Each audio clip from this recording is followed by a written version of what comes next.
Setelah penyerbuan ke Pulau Jeju, mata julid para netizen nyaris semuanya tertuju kepada Sung Jinwo. Namun Jinwo-nya sendiri sepertinya tidak terpengaruh dengan semua itu. Nah, misi penyerbuan ke Pulau Jeju yang kelima ini melibatkan total 4.801 hunter, di mana 727 diantaranya hanyalah hunter biasa. 64 hunter dan 32 penduduk sipil dikonfirmasi tewas dalam kejadian ini. Meski ini adalah sebuah tragedi, tetapi jumlah korbannya adalah yang paling sedikit dibandingkan dengan 4 percobaan penyerbuan sebelumnya. Nah, setelah acara pemakaman Hunter Min Byung-gu, Jinwo berbicara dengan Pak Go untuk membahas tentang serikat baru yang akan dia bentuk. Karena Jinwo seorang Hunter rank S, dia tidak perlu mengurus lisensi ketua serikat seperti Jinho, pihak asosiasi yang akan mengurus semuanya. Pada kesempatan ini, Pak Go bertanya apakah Jinwo lupa mencabut sihir pelindung atau semacamnya di Pulau Jeju karena mereka yang ditugaskan di sana tiba-tiba tidak sadarkan diri. Namun Jinwo bilang, enggak tuh. Sesaat setelahnya, Pak Go pamit pergi duluan karena ada jadwal pertemuan dengan seorang tamu. Saat berada di parkiran, seorang bule menghampiri Jinwo. Dia adalah agen senior dari Biro Hunter Amerika Serikat yang bernama Adam White. Adam White bilang Amerika memiliki informasi yang sangat rahasia yang kemungkinan besar Hunter Sung Jinwo ingin mengetahuinya. Si agen kemudian mengajak Jinwo untuk pergi ke suatu tempat karena wakil direktur Biro Hunter Amerika yang begitu kagum dengan aksinya di Pulau Jeju ingin berbicara secara langsung dengannya. Dalam perjalanan, Adam White bertanya kepada Jinwo apakah dia pernah mendengar seorang hunter yang memiliki kemampuan untuk meningkatkan kekuatan hunter lain alias seorang upgrader. Keberadaan upgrader inilah yang ternyata akan digunakan sebagai kartu as bagi pihak Amerika untuk merekrut Jinwo. Nah, begitu bertemu dengan wakil direktur Michael Connor yang tanpa basa-basi langsung menawarinya paspor Amerika, Jinwo pun tanpa basa-basi langsung bertanya tentang sang upgrader kepadanya. Pak Connor kemudian menyuruh anak buahnya untuk mengantar seseorang yang dipanggil Nyonya Selner agar segera masuk ke dalam ruangan. Sepertinya Nyonya Selner inilah sang upgrader yang mereka maksud.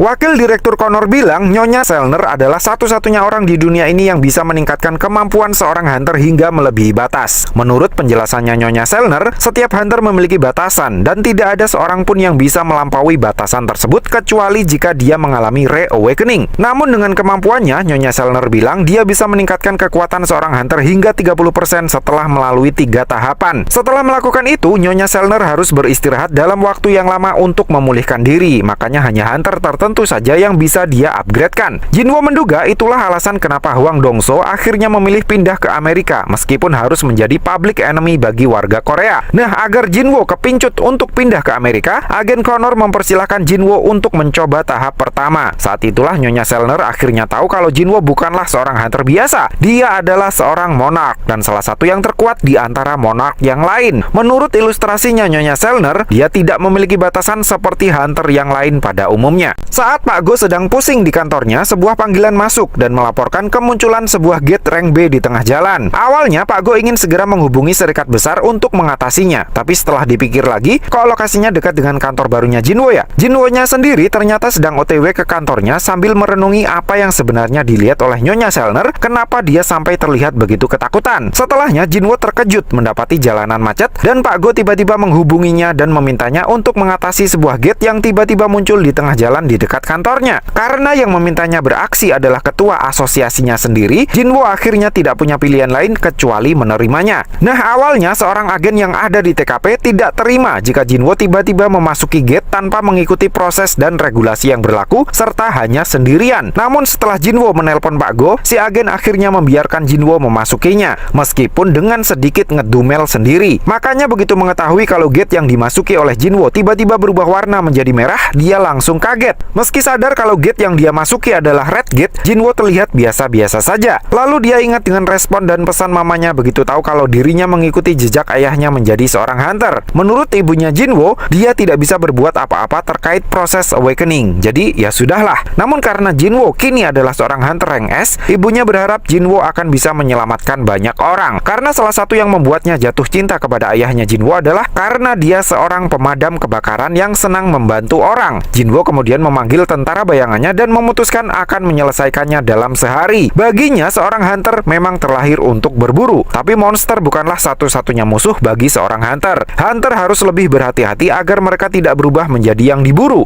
Posisi seorang hunter bisa berubah sewaktu-waktu, sehingga seorang hunter kelas 1 tidak boleh menurunkan penjagaannya sama sekali. Meskipun itu ada ratusan atau ribuan yang diburu, perburuan tidak akan pernah berakhir dan masih belum ada satu orang pun yang berniat untuk berhenti berburu.